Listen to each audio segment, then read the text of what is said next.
नमस्कार दोस्तों, एक बार फिर से आप सभी का टू द पॉइंट चैनल में स्वागत है। दोस्तों आज के इस क्लास में यूपी ट्रिपल एससी पेट एग्जाम 15 अक्टूबर 2022 शिफ्ट फर्स्ट का पेपर सॉल्व करेंगे। आप सभी लोग इस क्लास को पूरा ध्यान से देखिए और सभी प्रश्नों को अच्छे से मिलाइए और लास्ट में आप लोग स्कोर बताइए 100 में आपका कितना स्कोर सही होता है। तो चलिए शुरू करते हैं। पहला प्रश्न पूछा गया है, भारत के किन दो शहरों के बीच आकाशा एयर की पहली उड़ान का उद्घाटन किया गया? तो इसका जवाब है दोस्तों मुंबई से अहमदाबाद। भारत के दो शहर मुंबई से अहमदाबाद के बीच आकाशा एयर की पहली उड़ान का उद्घाटन किया गया। यहां पर सी ऑप्शन राइट हो जाएगा। अगला प्रश्न है दोस्तों, आजादी का अमृत महोत्सव के तहत बढ़े चलो अभियान निम्नलिखित में से किस केंद्रीय मंत्रालय द्वारा शुरू किया गया? तो ये दोस्तों संस्कृति मंत्रालय द्वारा शुरू किया गया है। ए ऑप्शन आपका राइट हो जाएगा। अगला प्रश्न है, भारतीय सेना ने जुलाई 2022 में स्काई लाइट नामक एक अखिल भारतीय उपग्रह संचार अभ्यास का आयोजन किया था। ए ऑप्शन आपका राइट है। करंट अफेयर की क्लास में यह आपको पढ़ाया गया था। अगला प्रश्न है दोस्तों, किस केंद्रीय मंत्री की अध्यक्षता में चंडीगढ़ में नशीली दवाओं की तस्करी और राष्ट्रीय सुरक्षा पर एक राष्ट्रीय सम्मेलन आयोजित किया गया था? तो यह भी दोस्तों करंट अफेयर में पढ़ाया गया था। इसका जवाब है दोस्तों अमित शाह। चलिए आगे बढ़ते हैं। अगला प्रश्न है, निम्नलिखित में से कौन सा राज्य भारत में पहला हर घर जल प्रमाणित राज्य बन गया है? तो करंट अफेयर की क्लास में यह भी प्रश्न दोस्तों आपको पढ़ाया गया था। यहां पर आपका राइट आंसर हो जाएगा ए ऑप्शन गोवा। चलिए आगे बढ़ते हैं। निम्नलिखित में से कौन भारत का पड़ोसी देश नहीं है? तो यहां पर दोस्तों आपका राइट आंसर है यूएई। यूएई भारत का पड़ोसी देश नहीं है। चीन, मालदीव, म्यांमार ये सभी भारत के पड़ोसी देश हैं। सी ऑप्शन आपका राइट है। अगला प्रश्न है, निम्नलिखित में से किस आईआईटी ने भारतीय भाषा प्रौद्योगिकी को आगे बढ़ाने के लिए A14 भारत में नीले कड़ी केंद्र की शुरुआत की है? तो इसका जवाब है दोस्तों आईआईटी मद्रास। आगे बढ़ते हैं। अगला प्रश्न देखेंगे, स्वतंत्रता के बाद भाषा के आधार पर बने भारत के पहले राज्य का नाम बताइए।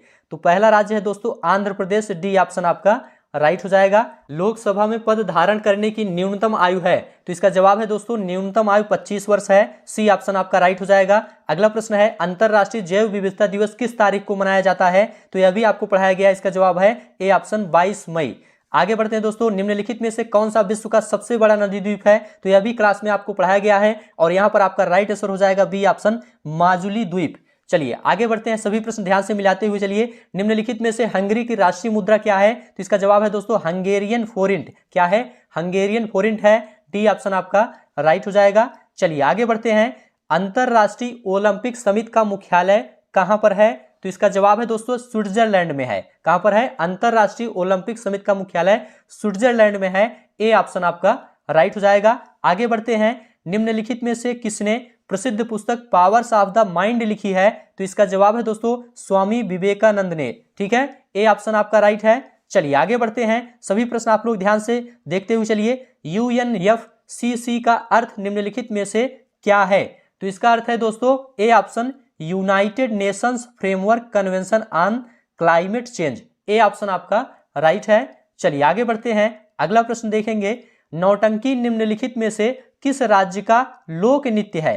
तो इसका जवाब है दोस्तों ये उत्तर प्रदेश का लोक नृत्य है। डी ऑप्शन आपका राइट हो जाएगा। चलिए आगे बढ़ते हैं। अब यहां से दोस्तों गद्यांश पर आधारित प्रश्न को देखेंगे। तो गद्यांश को नहीं पढ़ेंगे, सीधा प्रश्न को देखते हैं। पहला प्रश्न है, साहित्य अपने दायित्व का निर्वाह किस प्रकार पूरा करता है? तो इसका जवाब है दुष्प्रभावों को सामने लाकर। साहित्य अपने दायित्व का निर्वाह दुष्प्रभावों को सामने लाकर पूरा करता है। ए ऑप्शन आपका राइट हो जाएगा। अगला प्रश्न पूछा गया है, साहित्य केवल समाज का दर्पण क्यों नहीं है? तो इसका जवाब है क्योंकि साहित्य द्वारा समाज की विडंबनाओं और विसंगतियों पर प्रहार करके उनमें सुधार लाने की कोशिश की जाती है। डी ऑप्शन आपका राइट हो जाएगा। अगला प्रश्न है, प्रस्तुत गद्यांश का सर्वाधिक उचित शीर्षक क्या हो सकता है? तो इसका उचित शीर्षक साहित्य और समाज है। डी ऑप्शन आपका राइट है। अगला प्रश्न पूछा गया है, साहित्यकार समाज के प्रति अपने उद्देश्य को कैसे परिपूर्ण करता है? तो इसका जवाब है दोस्तों डी ऑप्शन, साहित्यकार समाज में अपनी कृतियों द्वारा आशा का संचार करता है और उत्साह एवं कर्तव्यवाद का संदेश देता है। तो डी ऑप्शन आपका राइट हो जाएगा। अगला प्रश्न पूछा गया है, साहित्य हमें किस तरह से पुरानी पीढ़ियों की जानकारी देता है?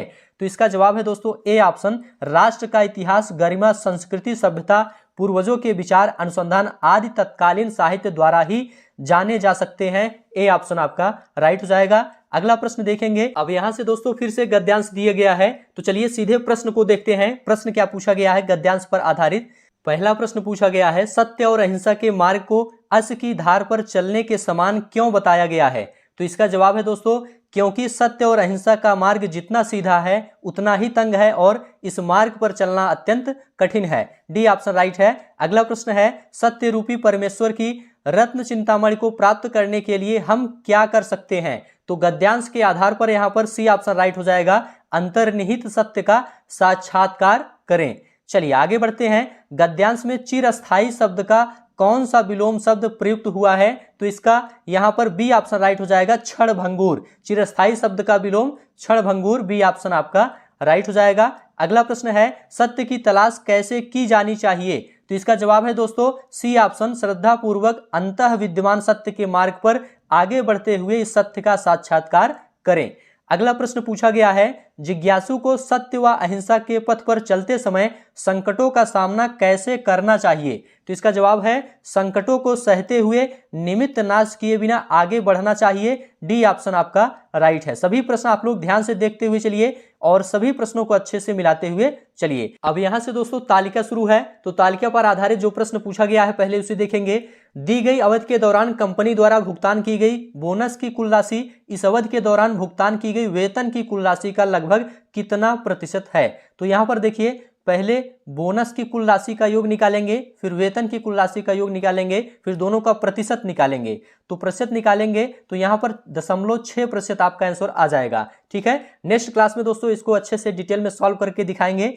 अभी आप लोग आंसर मिलाते हुए चलिए। 2011 में इन सभी मदों पर कुल व्यय 2015 में कुल व्यय का लगभग कितना प्रतिशत था? तो 68.33% था। यहाँ पर ए ऑप्शन राइट हो जाएगा। इस अवधि के दौरान कंपनी को प्रतिवर्ष ब्याज की औसत राशि कितनी चुकानी पड़ी? तो यहां पर दोस्तों आपका राइट आंसर हो जाएगा 26.66 लाख। डी ऑप्शन आपका राइट है। आप लोग ध्यान से आंसर मिलाते हुए चलिए। नेक्स्ट क्लास में इसको हम अलग अलग सब्जेक्ट को अच्छे से सॉल्व करते हुए चलेंगे। यहां पर पूछा गया है, सभी वर्षों के लिए करों पर कुल व्यय और सभी वर्षों के लिए ईंधन और परिवहन पर कुल व्यय के बीच का अनुपात क्रमशः कितना है? तो इसका अनुपात 109:151 है। डी ऑप्शन आपका यहां पर राइट हो जाएगा। अगला प्रश्न है, वर्ष 2013 के दौरान इन मदों पर कंपनी का कुल व्यय कितना है?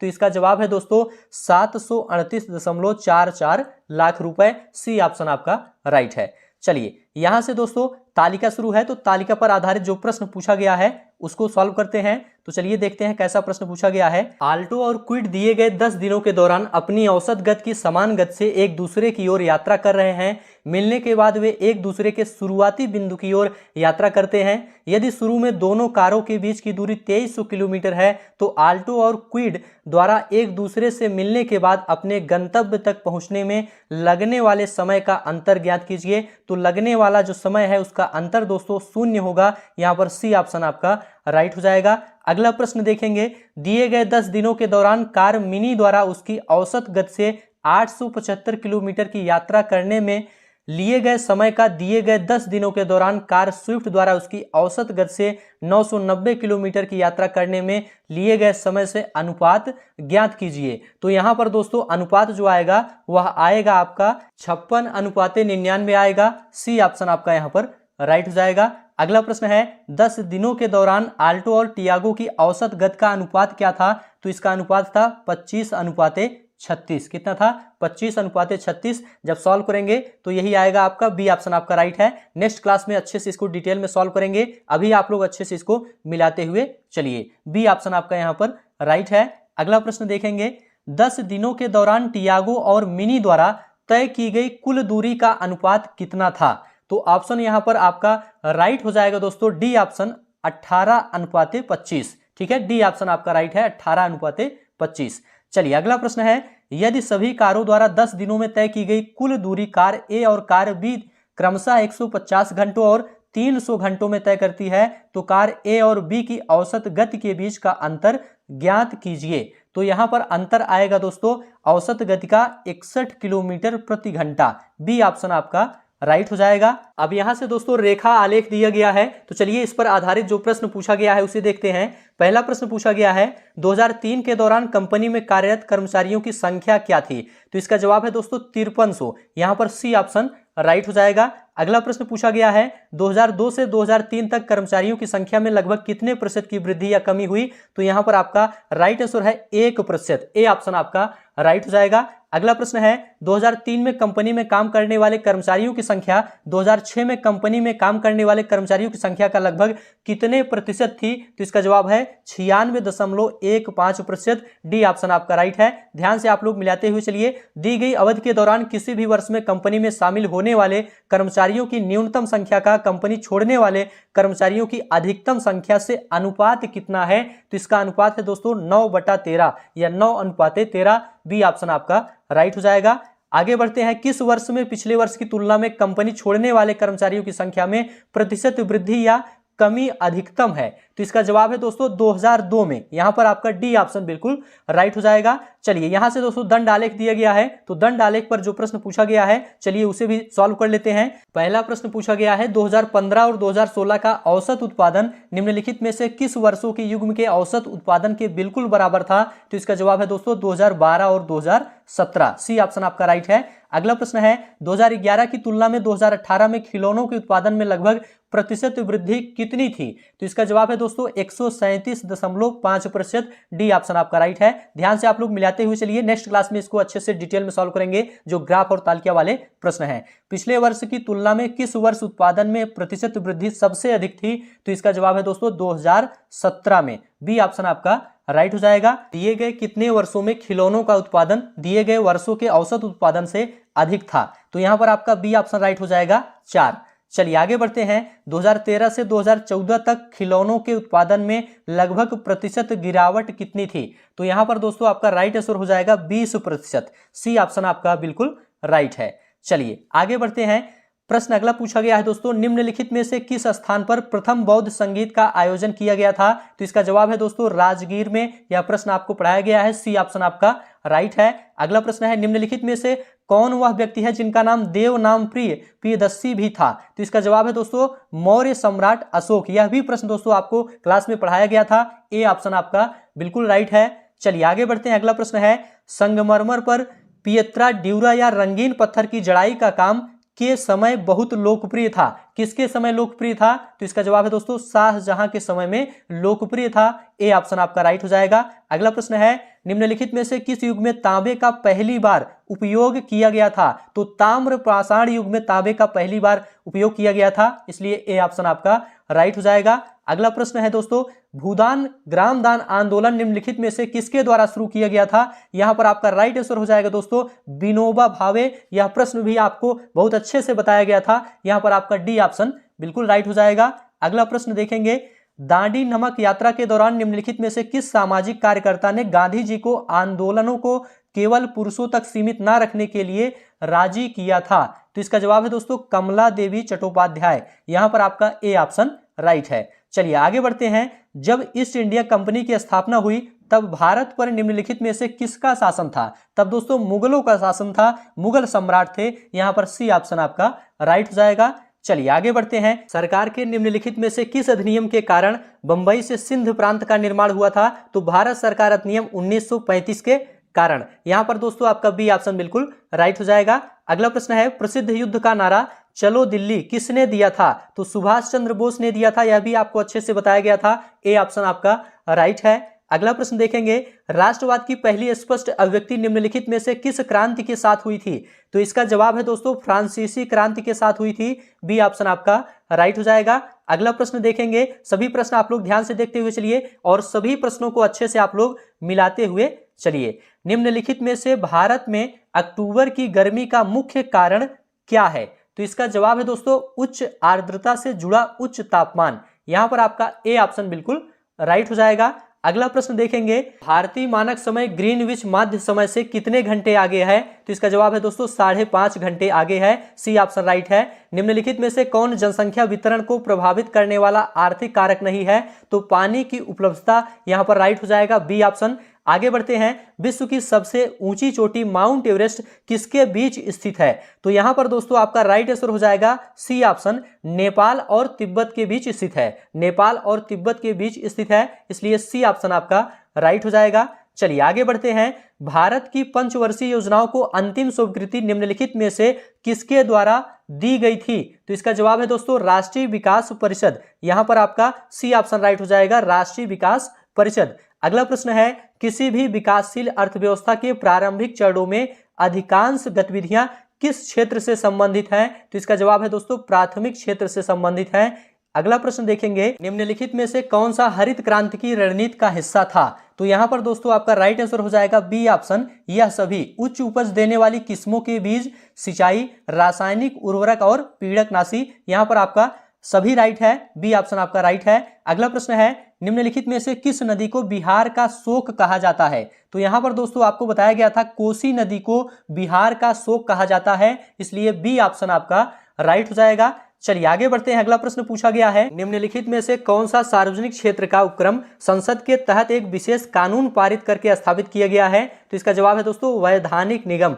यहाँ पर आपका ए ऑप्शन बिल्कुल राइट है। अगला प्रश्न है, भारत की संघ कार्यकारिणी में निम्नलिखित में से कौन शामिल नहीं है? तो राज्यों के मुख्यमंत्री दोस्तों भारत की संघ कार्यकारिणी में शामिल नहीं है, इसलिए बी ऑप्शन आपका राइट हो जाएगा। अगला प्रश्न है, निम्नलिखित में से कौन एक वाणिज्यिक बैंक नहीं है? तो दोस्तों सिडबी जो यहाँ पर है ये वाणिज्यिक बैंक नहीं है, बाकी सभी वाणिज्यिक बैंक हैं, बी ऑप्शन आपका राइट हो जाएगा। चलिए आगे बढ़ते हैं। सभी प्रश्न आप लोग अच्छे से मिलाते हुए चलिए। भारत में राष्ट्रीय मानवाधिकार आयोग निम्नलिखित में से किस मंत्रालय के अधीन है? तो इसका जवाब है दोस्तों यह गृह मंत्रालय के अधीन है, डी ऑप्शन आपका राइट है। अगला प्रश्न है, निम्नलिखित में से किसी केंद्र शासित प्रदेश में उच्च न्यायालय स्थापित करने का अधिकार है? तो इसका जवाब है दोस्तों संसद को, ए ऑप्शन आपका राइट है। अगला प्रश्न है, निम्नलिखित में से कौन सा अनुच्छेद भारतीय संविधान में सर्वोच्च न्यायालय की स्थापना और गठन के बारे में है? तो यहाँ पर दोस्तों अनुच्छेद 124 है, सर्वोच्च न्यायालय की स्थापना और गठन से संबंधित है, बी ऑप्शन आपका राइट हो जाएगा। अगला प्रश्न है, किसके पास मौलिक अधिकार को लागू करने की शक्ति है? तो यहाँ पर दोस्तों आपका राइट आंसर हो जाएगा सर्वोच्च न्यायालय और उच्च न्यायालयों के पास, यहाँ पर आपका डी ऑप्शन बिल्कुल राइट है। अगला प्रश्न देखेंगे, निम्नलिखित में से कौन सी गैस ग्लोबल वार्मिंग के लिए जिम्मेदार है? तो ग्रीन हाउस गैस दोस्तों ग्लोबल वार्मिंग के लिए जिम्मेदार है, यहाँ पर आपका ए ऑप्शन बिल्कुल राइट हो जाएगा। अगला प्रश्न है, न्यूमोनिया मानव शरीर के निम्नलिखित में से किस अंग को प्रभावित करता है? तो इसका जवाब है फेफड़े को प्रभावित करता है, ए ऑप्शन आपका राइट है। अगला प्रश्न है, निम्नलिखित में से कौन सा वनस्पति रेशा नहीं है? तो नायलॉन दोस्तों ये वनस्पति रेशा नहीं है, इसलिए सी ऑप्शन आपका राइट हो जाएगा। तारों का रंग निम्नलिखित में से किस पर निर्भर करता है? तो तारों का रंग उसके तापमान पर निर्भर करता है, इसलिए ए ऑप्शन आपका बिल्कुल राइट है। चलिए आगे बढ़ते हैं। सभी प्रश्न अच्छे से मिलाते हुए चलिए। 5.21 गुणे 6.32 माइनस 2.9272 का मान बताना है। बहुत ही आसान प्रश्न है, कैसे सॉल्व करेंगे?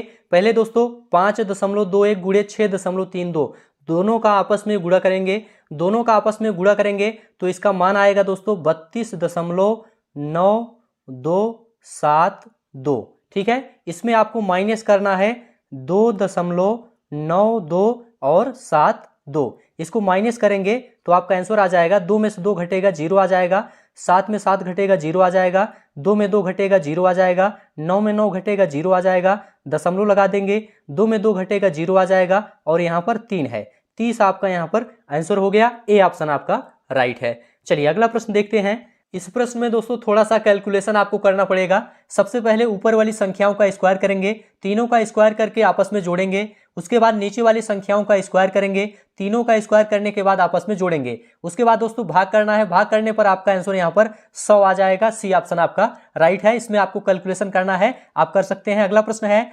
40% व्यक्ति समाचार पत्र X पढ़ते हैं और 50% व्यक्ति समाचार पत्र Y पढ़ते हैं, 10% व्यक्ति दोनों समाचार पत्र पढ़ते हैं, कितने व्यक्ति दोनों में से कोई समाचार पत्र नहीं पढ़ते हैं?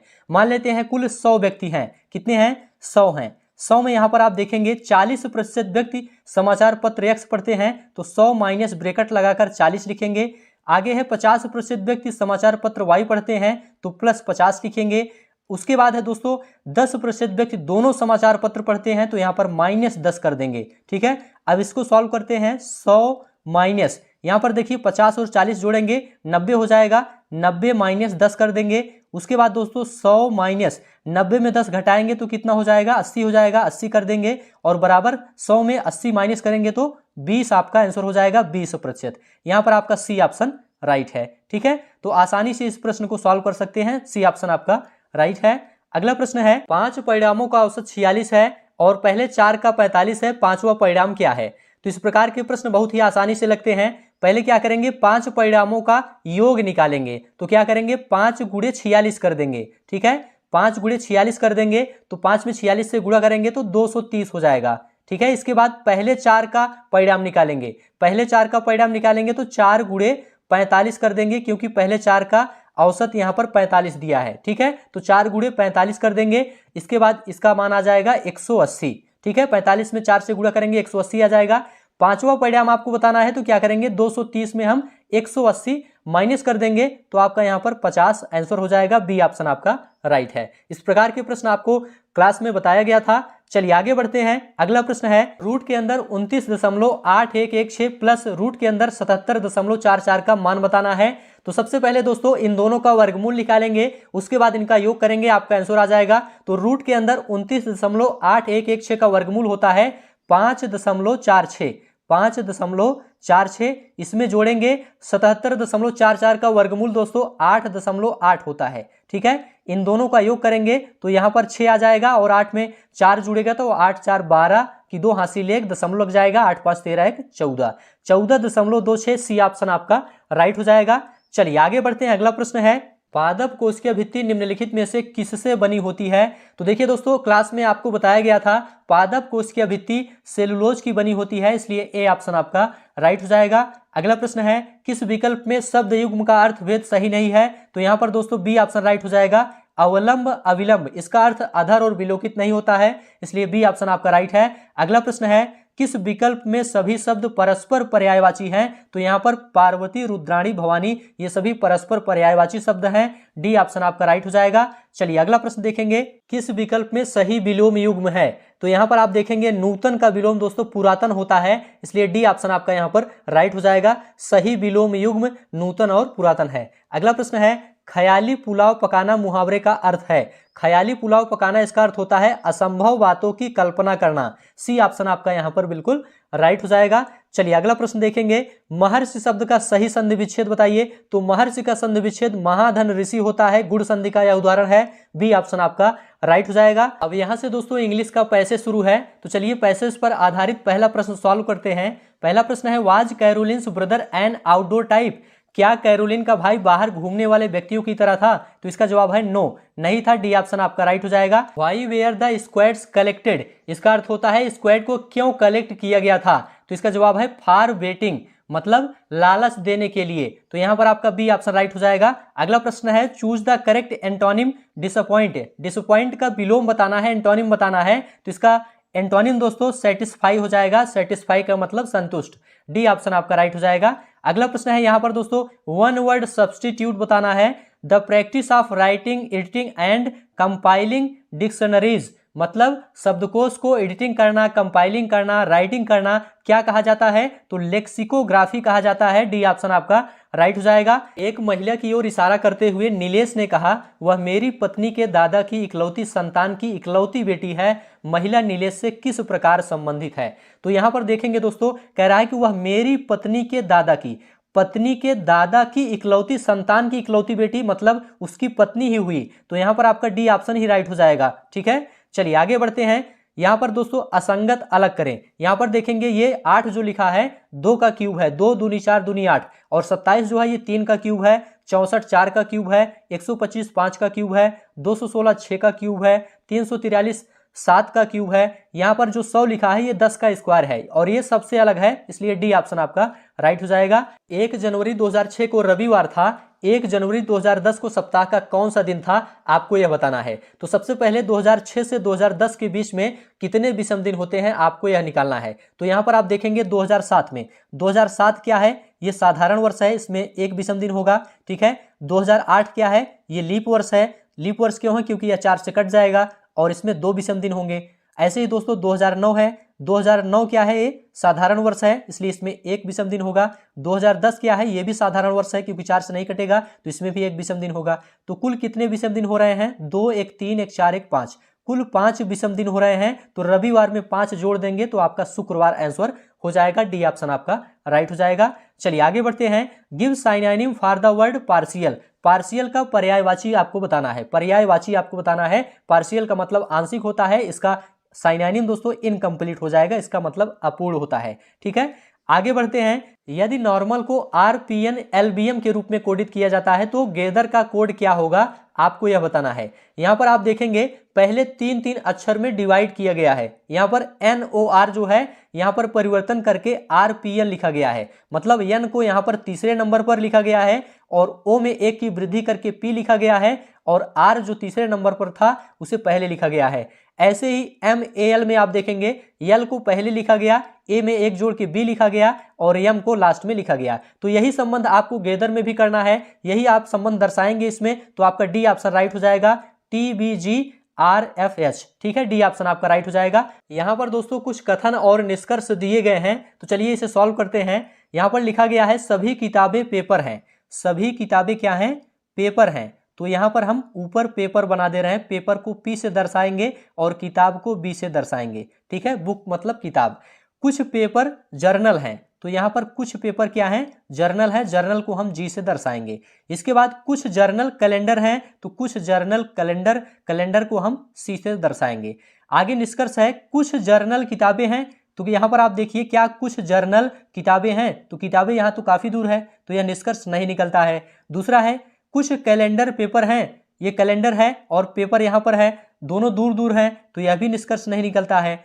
कुछ किताबें जर्नल हैं, कुछ किताबें बुक यहां पर है, कुछ किताबें जर्नल हैं, तो यह भी निष्कर्ष नहीं निकलता है। तीसरा भी गलत है। कुछ किताबें कैलेंडर हैं, यहां पर आप देखिए कैलेंडर यहां पर है और किताबें यहां पर है, ये भी दोनों दूर है, इसलिए यह भी निष्कर्ष नहीं निकलता है। तो बी ऑप्शन आपका राइट हो जाएगा, इनमें से कोई नहीं। चलिए आगे बढ़ते हैं। प्रधानमंत्री नरेंद्र मोदी ने निम्नलिखित में से किस राज्य में IIBX India international bullion exchange launch किया है? तो इसका जवाब है दोस्तों सी ऑप्शन, गुजरात। चलिए आगे बढ़ते हैं, अगला प्रश्न देखेंगे। निम्नलिखित में से किस देश ने अगस्त 2022 में ताइवान के आसपास अपना अब तक का सबसे बड़ा सैन्य अभ्यास किया है? तो इसका जवाब है दोस्तों चीन ने अपना सबसे बड़ा सैन्य अभ्यास किया है। बी ऑप्शन आपका राइट हो जाएगा। अगला प्रश्न है अगस्त 2022 में भारत की पहली अंडर वाटर मेट्रो का उद्घाटन निम्नलिखित में से किस शहर में किया गया था? तो इसका जवाब है दोस्तों कोलकाता में किया गया। ए ऑप्शन आपका राइट हो जाएगा। चलिए आगे बढ़ते हैं। निम्नलिखित में से किस देश के वैज्ञानिकों ने पहला कृत्रिम भ्रूण तैयार किया है? तो इसका जवाब है दोस्तों इजराइल देश के वैज्ञानिकों ने पहला कृत्रिम भ्रूण तैयार किया है। डी ऑप्शन आपका राइट है। तो इस प्रकार से दोस्तों आज की यह क्लास यहीं पर समाप्त होती है। आप लोग अपना स्कोर कमेंट बॉक्स में जरूर बताइएगा, 100 प्रश्नों में आपका कितना स्कोर सही हुआ है। अब आपको नेक्स्ट क्लास में मिलेंगे, तब तक के लिए आप सभी का बहुत बहुत धन्यवाद।